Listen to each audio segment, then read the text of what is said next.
Pwede ba siya mag-picture? Ay, pwede ba siya picturean? Eh, dumating na? Masaya ka?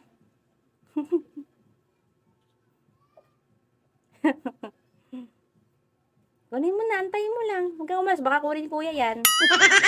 Sige kuya. Dumating. Dali ka lang, dali. Bubuksan natin, dali ka lang. Dali, bubuksan ni Drake. Bubuksan ni Drake ang kanya. Wag mo nga ganyan, baka maano. Upo ka na dyan.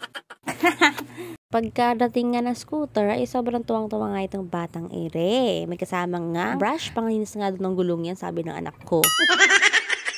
Dahil wala nga kami nakita ng scooter sa Malaysia, ay nag-online na lang ako, ay nag-order na lang ako online. At ito nga ay nakita ko, napakamura ito lang to besh. Alam mo ba yun? At tumilo na yung gulong niya, tapos adjustable pa yung taas niya, yung hawakan niya. Ito nga sa part na to, hindi ko alam kung paano ko siya i-open, kaya muntik na siya mabali. Meron palang pinipindutin. Magmukha talaga akong taga-bundok sa part na to.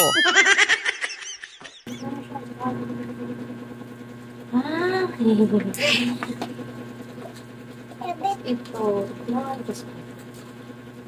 siya nga ba? Ito na siya kataas? Abot ko doon, abot. Abot ko. Wait na. May panglinis pang galaw. Pag ito panglinis. Yung pag nadumi na yun, yung ganito yung sinilinis ng galaw. Gulong, yung scooter, namin gagawin. Papapalitan mo kayo. Ay, yung pag, mama, hindi, yung pag gabi umilaw yan. Kailan po mabigat. Ito, try mo. Ay, may isa. Bilisin mo, bilisin.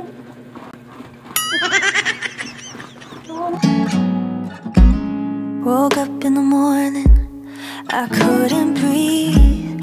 Thought I was dying till I felt you next to me. Your breath on my neck pulls me out of a dream. Was